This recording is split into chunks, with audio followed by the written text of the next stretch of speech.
Welcome back to my YouTube channel hair condition. अगर इस तरह से हो और आपको प्रॉब्लम फेस करनी पड़ी हो कि एंड से कैसे आपने करना है डाई या स्टार्ट में कैसे करना है, तो ऐसे बालों के लिए एक बहुत ही यूज़फुल सी टिप है जिससे बाल जो है बहुत सेफ़ रहते हैं। तो वो टिप है जनाब, ये कोई भी अच्छा सीरम या हीलिंग ऑयल आप उस डैमेज एरिया पे अप्लाई कर लें जहाँ पे ऑलरेडी कलर्ड हो या फ्रीज हो, तो उस दौरान आप को कोई भी प्रॉब्लम फेस नहीं करनी पड़ती जब आप करते हैं उसके ऊपर हाईलाइट। आप लोगों के लिए एक टिप लेके आई हूँ जो ड्यूरिंग हाईलाइट हर किसी को प्रॉब्लम फेस करनी पड़ती है। पहले फ्रीजी ड्राइनेस या कलर्ड हेयर होते हैं, तो ऐसे बालों को हमने कैसे टैकल करना होता है, कैसे इनके ऊपर काम करना होता है, वो सारा मैं आपको इस वीडियो में बताऊंगी।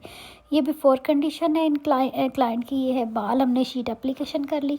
अब टिप ये है कि आपने सबसे पहले ये जो हीलिंग ऑयल होता है ये आपने उन फ्रीजी हेयर पे या जो स्ट्रिकिंग वाले बाल हैं उनके ऊपर ये अप्लाई कर देना होता है ताकि जो बाल हैं वो कट डाउन वाले वो डैमेज ना हो। और आज हम यूज़ करने जा रहे हैं इस कॉम को। जो सेक्शन हम लेंगे हाईलाइट में, इस कॉम से कैसे लेने हैं। सबसे पहले हमने सेक्शन बनाने के बाद मटेरियल मिक्स कर लिया है। मटेरियल अच्छी तरह मिक्स होना चाहिए कि इसमें कोई भी गिल्टियाँ या थिक नहीं होना चाहिए। अब मैं आपको बिगनर्स को हाईलाइट कैसे करने हैं, उसके सेक्शन कैसे लेने हैं वो मैं आपको बताती हूँ। आपने इस तरह से सेक्शन ले लेना है 1 इंच का और उसको भी हाफ इंच में डिवाइड कर लेना है।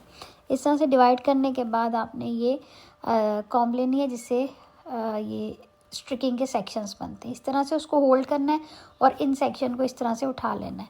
ये बहुत ईजी रह जाएगा आप लोगों के लिए। अगर आपको विद टेल कॉम सेक्शनिंग करनी नहीं आती तो आपने इस तरीके से सेक्शन जो है वो लेना है। इसका बालों का सेक्शन इस तरह से बनाना है ताकि आपके लिए इजी हो जाए हाईलाइट करना, क्योंकि इस कॉम के साथ सारे वो जो सेक्शन आप लेंगे वो इवन आएंगे और स्पेस भी उनकी इवन आएगी। तो इस तरह से अगर आपको प्रॉब्लम होती है तो आपने इस कॉम के साथ इस तरह से सेक्शन बना लेने और फिर सेम वही फॉइलिंग का तरीका है जो बाकी हर हाईलाइट में मैं आपको बताती हूँ। उस तरह ही आपने फॉइल अप्लाई करना है और उसी तरह से मटेरियल अप्लाई कर देना है और फिर आपने सेक्शन बाय सेक्शन कॉम के साथ सेक्शन बनाई जाने और मटेरियल अप्लाई करी जाना है। तो इससे आपको बहुत आसानी हो जाएगी हाईलाइट की सेक्शनिंग करने में। 1 बाय 1 आपने वैसे ही स्टेप लेने हैं और उस कॉम की मदद से आपने अलहदा कर लेने हैं हाईलाइट वाले बाल और बाकी बालों को नीचे छोड़ के जो आपने अलहदा किए हैं उनके ऊपर फॉइल रख के तो आपने मटेरियल जो है वो एंड तक अप्लाई कर देना है। अगर कोई कट डाउन वाला बाल हो तो उसको आपने बीच में स्किप कर देना है और रूट को भी आपने सेव रखना है। तो ये है जी बहुत आसान तरीका बिगनर्स के लिए हाईलाइट करने का, जिनको प्रैक्टिस ना हो थ्रू टेल कॉम सेक्शनिंग करने की, जो अभी जिन्होंने नई नई स्टार्ट करनी है और उनको मुश्किल होती है सेक्शन इवन करने में, तो आप इस सेक्शनिंग कॉम के साथ आप हाईलाइट के सेक्शन ले सकते हैं और उनको सेम आपने वैसे ही मटेरियल अप्लाई करना है जैसे आप को मैंने हर वीडियो में दूसरी हाईलाइट में बताया हुआ है। तो फिर फॉइल को आपने एयर टाइट कर देना सेम वैसे ही और कॉर्नर जो है वो उसके अच्छी तरह प्रेस कर देना है ताकि फ़ॉइल एयर टाइट हो जाए। तो अच्छा जी, ये सेम उसी तरह से हमने सारे फॉइल अप्लाई कर लिए हैं सर के ऊपर। आप लोगों के सामने है कि सारी सेक्शनिंग जो है हमने 1 बाय 1 करके फॉइल एप्लीकेशन जो है वो पूरे बालों पे कर दिया इस तरह से।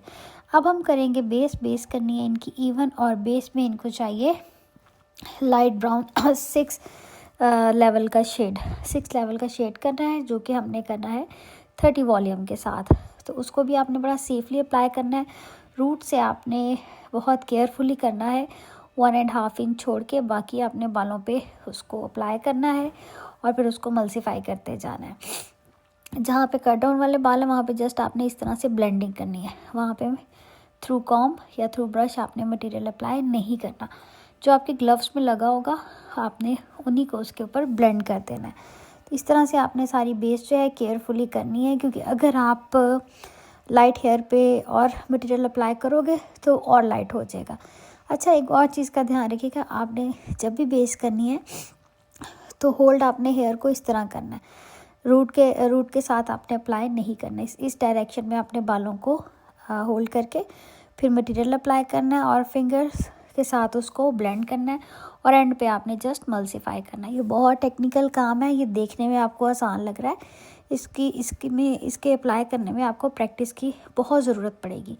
तो इस चीज़ को आपने बहुत केयरफुली करना है। ये आपको जितना इजी लग रहा है देखने में, ये बिल्कुल भी इतना इजी नहीं है, क्योंकि कहीं पे ज़्यादा अगर एप्लीकेशन हो जाए या कहीं पे ब्लेंड सही ना हो, तो जहाँ ब्लेंड सही नहीं होता वहाँ पे कलर नहीं आता है, और जहाँ पे ज़्यादा अप्लाई हो जाए वहाँ पे कलर बहुत लाइट हो जाता है। तो आपने इस चीज़ को बहुत केयरफुली करना है, बड़े ध्यान के साथ। इसकी ब्लेंडिंग जो है उसकी प्रैक्टिस होनी चाहिए। ये देखिए जो फॉइल्स थे वो स्लिप हो गए आफ्टर प्री लाइटनिंग, तो उसको भी हमने एयर टाइट कर लेना है रीटचिंग करके फॉइल्स को। तो ये हो गया जी हमारा फॉइल एप्लीकेशन और बेस दोनों डन। अब हमने वेट करना है इसका कट डाउन होने का, और जब कट डाउन और लेवल हम अचीव कर लेंगे तो फॉइल को हमने 1 बाय 1 रिमूव कर देना है। फॉइल रिमूविंग आपने बहुत केयरफुली करनी होती है, क्लाइंट के बालों को ज़रा से भी ना खींचें, और फॉइल लूज़ करके आपने उतारना होता है, क्योंकि अगर टाइट उतारोगे तो खुदा न खास्ता बाल जो है वो और डैमेज ना हो जाए, क्योंकि वो नाजुक हुए होते हैं। तो बहुत केयरफुली आपने इस चीज़ को करना होता है, फॉइल को थोड़ा सा खोल के तो फिर उतारना होता है। ये जी हो गए फॉइल रिमूव। अब हम चलते हैं हेड वॉशर की तरफ। हेड वॉशर पे हम इनका हेड वॉश करेंगे सारा, और ये सारा पहले रिंस आउट करेंगे मटेरियल जो अप्लाई हुआ है, बेस कलर भी और कट डाउन का भी। मटेरियल जब वॉश हो जाएगा तो फिर हम करेंगे शैम्पू। जब मटेरियल सारा रिंस आउट हो जाएगा फिर हम करेंगे शैम्पू मैं इनके ब्लू या वॉयलेट नहीं यूज़ करूँगी, क्योंकि इनको टोन जो है वो गोल्ड में चाहिए। बेस इनको 7 लेवल की चाहिए, और जो लाइंस हैं वो इनको बेज गोल्ड सी चाहिए थी, कॉम्बिनेशन इनका जो था। तो फिर ऐसे बालों के लिए हमने ना ब्लू शैम्पू यूज़ करना होता है ना वॉयलेट। तो ये हो गया है जी हमारा। जब हो जाए सारा उस शैम्पू, उसके बाद हम करेंगे ग्लॉसिंग अप्लाई। ग्लॉसिंग को भी हम दे देंगे 10 से 15 मिनट, और उसके बाद उसको भी कर देंगे रिमूव, और फिर ड्राई करके आयरन करके दिखाते हैं आपको फाइनल लुक। ये है जनाब इनकी फाइनल लुक। इनके जो हेयर का शेड है वो इनको 6-7 लेवल की बेस चाहिए थी, और लाइन जो थी इनको गोल्ड में चाहिए थी। तो ये है फाइनल लुक हमारे क्लाइंट की, आप लोगों के सामने। बिफ़ोर भी आपके सामने था और आफ्टर भी आपके सामने। देखिए ज़रा भी एंड से डैमेज नहीं हुए। अगर हमने ब्लो ड्राई किया है, आयरन किया है, तो बहुत ही अच्छी इनकी रही है लुक। तो आप भी इस तरह केयरफुली होके हीलिंग ऑयल इस्तेमाल करके या कोई भी सीरम यूज़ करके किया करें। Take care. Thanks for watching.